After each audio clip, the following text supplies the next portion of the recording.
그는 천지간의 한 괴물입니다. 몸뚱이를 수레에 매달아 찢어 죽여도 시원치 않고 그 고기를 씹어 먹어도 분이 풀리지 않을 것입니다. 그자에게 악이란 악은 모두 갖추어져 있습니다.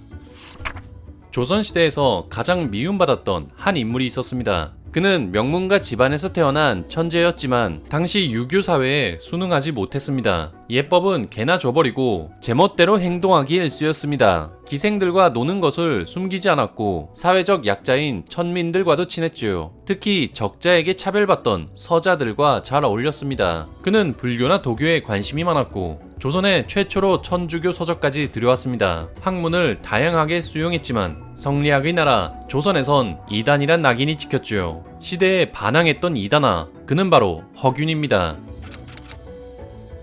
허균은 조선 중기를 살았던 문장가이자 사상가입니다. 호는 교산입니다. 고향에 있던 뒷산 이름이라고 하죠. 허균은 우리에게 홍길동전의 저자로 보통 알려져 있습니다. 최초의 한글 소설이라고 하지요. 서얼신분인 홍길동이란 의적 캐릭터를 통해 사회의 불평등을 표현한 소설입니다. 하지만 허균이 실제 저자가 맞는지는 다소 의견이 분분합니다.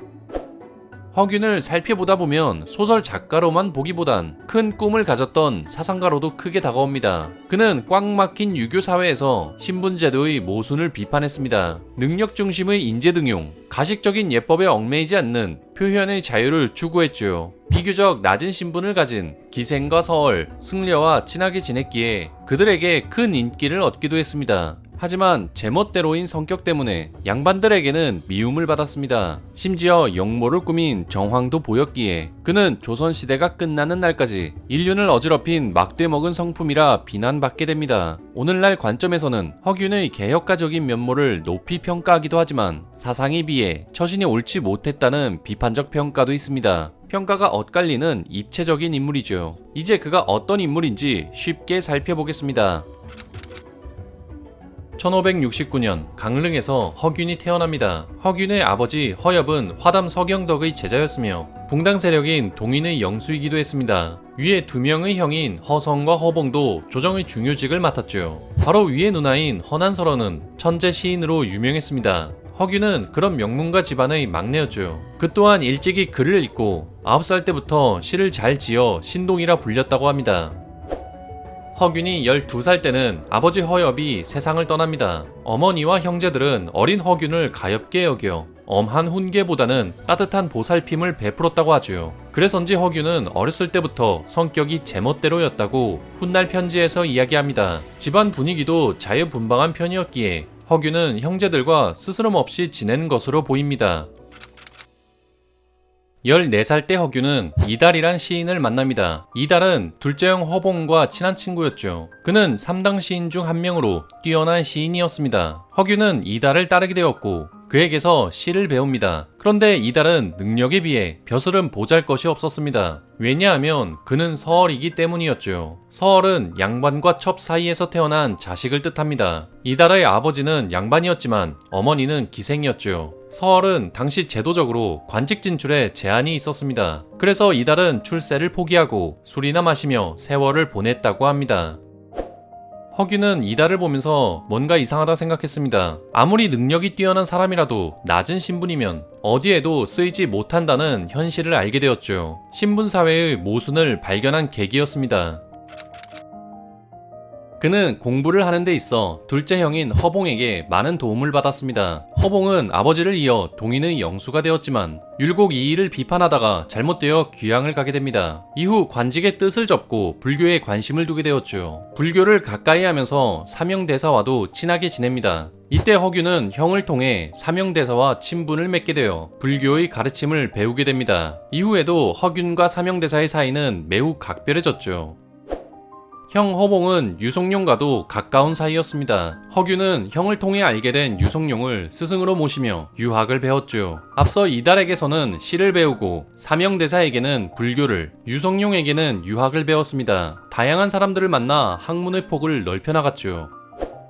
하지만 머지않아 불행이 하나둘 찾아옵니다. 둘째 형 허봉이 병으로 세상을 떠나고 말았지요. 게다가 누이인 허난설원까지 불행하게 세상을 떠납니다. 연달아 형제를 떠나보냈기에 슬픔에 차있던 시기였습니다. 불행은 여기서 끝이 아니었습니다. 허균이 24살 때 큰 전란 임진왜란이 발발했지요. 1592년 왜군이 대군을 이끌고 조선을 침략했습니다. 허균은 어머니를 모시고 아내와 함께 피난길에 오릅니다. 이때 아내가 아들을 낳았지만 전란 속에서 아내는 결국 3일 만에 세상을 떠납니다. 갓 태어난 아들도 얼마 후에 죽고 말았죠. 허균은 북쪽으로 피난 갔다가 강릉으로 돌아와 그곳을 피난처로 삼았습니다. 이때 국방에 문제가 많음을 깨닫습니다. 조선은 군대가 없는 나라라고 비판했지요. 파죽지세로 북상하던 적들은 조선 수군과 의병, 명군의 지원에 밀리기 시작합니다. 결국 오래 전쟁을 이어갈 수 없었던 일본은 명나라와 강화 교섭에 들어갔고 피난가 있던 선조는 다시 도성으로 돌아왔습니다. 혼란스러운 상황이었지만 허균은 26살에 과거 시험을 보고 문과에 급제하게 됩니다. 글을 잘 썼던 허균은 문장 실력을 인정받았죠. 명나라와 일본의 교섭은 결국 결렬되었습니다. 왜군은 다시 조선을 침략했고 1597년에 정유재란이라는 두 번째 전쟁을 맞이합니다. 때문에 조선은 명과의 외교가 정말 중요했습니다. 파병을 요청하기 위해 사신을 보냈고 그들 사이에 허균도 동행하게 됩니다. 허균이 시를 잘 썼기 때문에 명나라 신하들의 마음을 사로잡았다고 하죠. 허균은 외교 역할에 중요한 인물이 됩니다. 이후로 그는 관직 생활을 시작했으나 오래가진 못했습니다. 허균은 31살에 황해도 도사에 임명됩니다. 그는 기생들과 무렵의 무리들을 불러 모아 수시로 잔치를 열며 놀았습니다. 그들과 문장을 주고받기도 하고 부탁을 들어주기도 했지요. 이런 방탕한 모습은 곧 조정에 알려졌고 허균은 결국 관직에 오른 지 6개월 만에 파직됩니다. 허균은 이후로도 풍기를 물랑케 하는 일을 수시로 저질렀고 이로 인해 사원부로부터 미움을 받게 되었죠. 물론 기생들과 노는 것은 허균뿐만 아니라 대부분 양반들도 마찬가지였을 것입니다. 하지만 허균은 대놓고 즐겼다는 점이 달랐지요. 남녀 간의 정욕을 애써 숨기지 않았습니다. 분명 허균이 방탕한 생활을 즐긴 것은 사실이지만 적어도 그는 기생을 동등한 인간으로 대한 점이 보였습니다. 유희의 도구가 아닌 서로 문장을 교류하는 관계로 생각한 듯 했죠. 기생들 중에는 시의 조예가 깊은 이들이 있었습니다. 그중 허균이 진실로 정을 주었던 임해창이란 기생이 있었죠. 그녀는 미인은 아니었지만 시를 잘 지었습니다. 허균은 그녀와 시를 주고받으면서 다가갔지만 그녀는 이미 따로 사랑했던 이가 있었죠. 그래서 허균과 임해창은 서로 시를 주고받는 정신적인 인연으로 오랫동안 이어나갔습니다.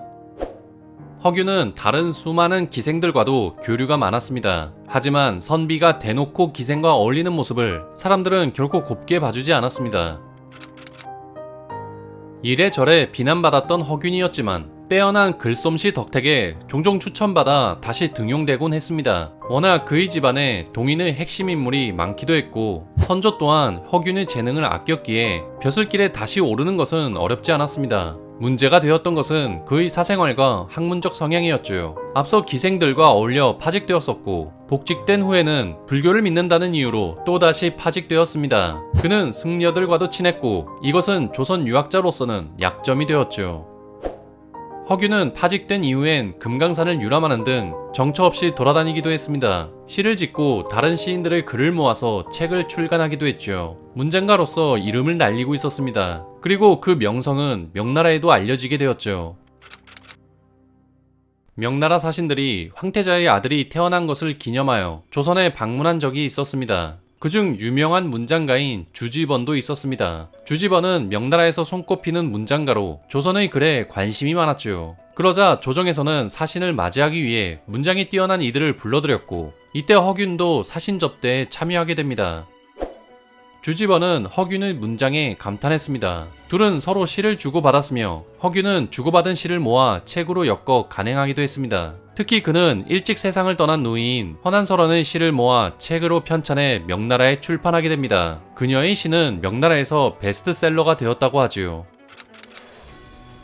허균은 사신으로 명나라에 몇 번 다녀온 적이 있었습니다. 보통 사신으로 명나라에 다녀오면 가지고 있던 자금으로 골동품을 사오기 마련이었습니다. 하지만 허균은 책을 좋아했기에 조선에선 접할 수 없었던 다양한 책을 사들입니다. 명나라에서 금기시되었던 책도 구하려고 했죠. 이 당시 명나라에서는 성리학에 대응한 양명학이 성행했는데 양명학자들 중에서도 극단적인 좌파로 불렸던 인물 이타고의 저서를 접하기도 했습니다. 이타고 또한 시대의 반항에 제멋대로 살다간 인물로 당시로서는 파격적인 사상 체계가 있었죠.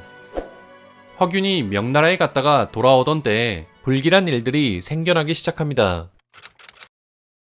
허균은 평소에 서얼 계층과 친했습니다. 그런데 이 서얼 계층으로 인해 사건이 터집니다. 서얼은 서자와 얼자를 합쳐 부른 말로 아무리 능력이 뛰어나도 과거 시험에 응시조차 할 수 없는 계층이었죠. 아버지가 특별한 사람일 경우 관직에 오를 수도 있었지만 보통 서얼들은 능력이 있어도 관직 진출이 불가능했습니다. 서얼 금고법이라는 제도가 있었기 때문이었죠. 서얼의 관직 진출에 제한을 걸어둔 신분차별 제도입니다. 서얼들은 이 제도에 불만이 많았습니다. 대표적인 이들로 7명의 서자들이 있었습니다. 이들은 스스로를 강변치루 또는 중림칠현이라 칭했습니다. 북한 강변 주변에 정자를 짓고 시와 술로 세월을 보내면서 세상의 불공평함을 토로했죠. 그들은 서얼 차별 제도를 철폐해달라며 거듭 상소를 올렸습니다. 하지만 받아들여지지 않았습니다. 그러자 행동은 점점 폭력적으로 변해갔습니다. 돈이 부족하면 도적질을 하기도 했지요. 점점 도를 넘은 악행으로 번져가다가 결국 은상인을 살해하고 수백 냥을 훔쳐가게 되는 사건을 저지릅니다. 이 사건으로 그들은 모두 체포되었습니다. 그런데 단순 강도 사건인 줄만 알았던 이 일을 누군가가 영모 사건으로 확대시킵니다. 그는 광해군 때 권신으로 자리하던 이이첨이란 인물이었죠. 이이첨은 대북파의 핵심 인물입니다. 대북파는 광해군을 지지했던 세력이죠. 광해군은 왕위에 올랐지만 항상 정통성 문제가 늘 신경 쓰였습니다. 후궁에게서 태어난 서자 출신의 왕이기 때문이었죠. 때문에 적자인 영창대군과 그 모친인 임목대비가 거슬렸습니다. 대북파는 광해군의 정통성 문제를 해결하고자 했습니다. 그 중심 인물인 이이첨은 임목대비를 끌어내릴 방법을 모색하고 있었습니다. 그러다가 강변치루의 강도 사건이 생겨났고 이 사건을 이용해 이를 꾸미게 됩니다. 단순 강도 사건이 아닌 광해군을 몰아내려는 영모 사건으로 부풀렸죠. 강변치루 중 사건을 일으킨 주동자 박응서에게 거짓 영모 자백을 유도합니다. 반란 자금을 모으기 위해 이를 저질렀고 그 일을 영창대군의 외조부인 김재남이 지시했다고 말이죠. 자기 말대로 하면 살려는 주겠다고 약속합니다. 이이첨의 꾀임에 넘어간 그는 결국 거짓 자백을 합니다. 이렇게 부풀려진 영모 사건으로 인해 영창대군의 외조부인 김재남은 영모를 일으킨 혐의로 처형됩니다. 9살이었던 영창대군은 유배 보내졌다가 죽게 되었죠. 임목대비 또한 영모 혐의를 받고 있었습니다. 강변치루 사건이 발단이 되어 크게 번진 개추곡사라 불린 사건입니다. 이이첨의 사주를 받은 박응서만 제외하고는 다른 강변치루의 서자들은 모두 처형되었습니다. 때문에 관련된 사람들도 위험해졌습니다. 허균도 강변치루의 서자들과 친했죠. 때문에 사람들은 허균을 그들의 배후로 의심하고 있었습니다. 가만히 있다간 영모죄로 몰릴 판이었죠. 허균은 영모 의혹에서 완전히 벗어나기 위해 결단을 내립니다. 이이첨에게 아부해 대북파에 입당했죠. 이때 허균은 46살이었습니다. 대북파는 이제 본격적으로 임목대비를 끌어내릴 폐모론을 주장하게 됩니다. 앞서 영모 사건에 가담했다는 이유로 말이지요. 사실 폐모론은 효를 중요시하는 유교 국가에선 쉬운 일이 아니었습니다. 임목대비는 광해군보다 어린 계모이긴 해도 폐모는 인륜을 저버리는 짓이었으니까요. 광해군도 선뜻 나서진 못했지만 내심 바라고 있었습니다. 대북파는 그 점을 간파했죠. 그리고 폐모론의 선봉장으로 허균이 나섭니다. 허균은 적극적으로 폐모론을 주장했습니다. 자신을 따르는 신복들인 서얼 계층과 유생들을 동원하여 계속해서 폐모를 주장하는 상소를 올렸죠. 때문에 더욱 광해군의 신임을 크게 얻었고 허균의 위세는 갈수록 높아졌습니다. 갈수록 높아지는 그의 위세에 이이첨은 이젠 허균을 경계하기 시작했습니다. 둘 사이엔 금이 가고 있었죠. 허균은 누구보다 폐모론을 강하게 주장했습니다. 그런 강경한 입장이다 보니 허균을 적대시한 인물들이 많아집니다. 영의정 기자언은 폐모까지는 원하지 않았습니다. 그래서 허균과 대립하게 되었죠. 허균은 방해가 되는 기자언을 탄핵했고 결국 기자언은 유배를 가게 됩니다.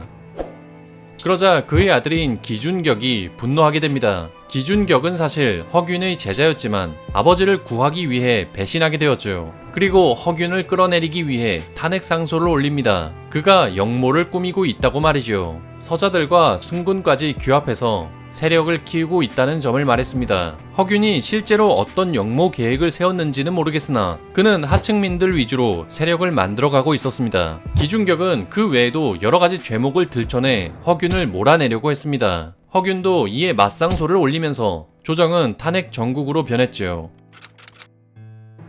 어느 날 남대문에 익명의 글이 붙었습니다.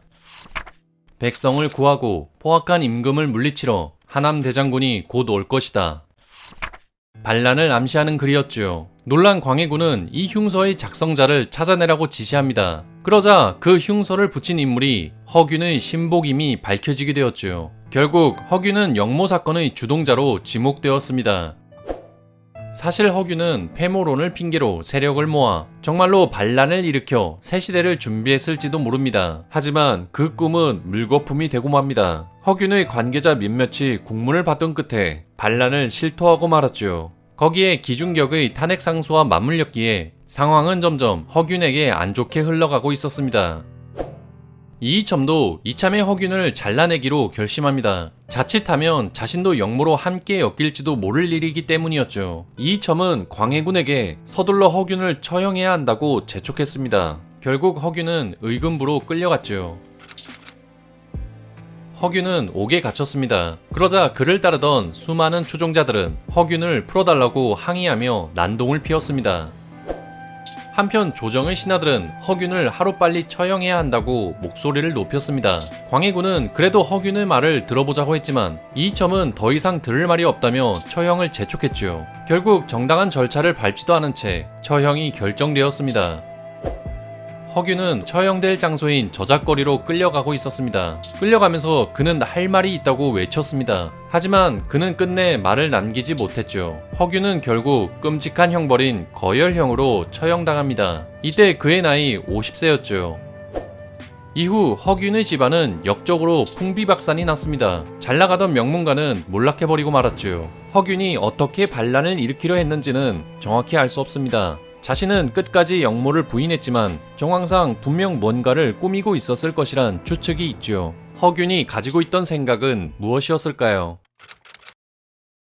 허균은 자유주의자였습니다. 억압된 조선사회의 모순을 지적하며 신분에 구애받지 않은 인재 등용을 주장합니다. 또한 사상의 자유를 추구했습니다. 허균은 유학자이긴 했지만 불상 앞에서 연불하고 참선하기도 했던 인물입니다. 한때는 신선이 되고자 도교에 관심을 두기도 했죠. 성리학에만 매달리지 않았습니다. 하지만 다른 유학자들에게는 이단으로 취급받게 되었죠. 허균이 남긴 성소 부부고라는 글에서 그의 다양한 생각을 엿볼 수 있습니다. 주로 반사회적인 생각이 많습니다. 이 중에서 허균의 사상을 가장 잘 보여주는 대목은 유죄론과 호민론입니다. 먼저 유죄론을 살펴보겠습니다.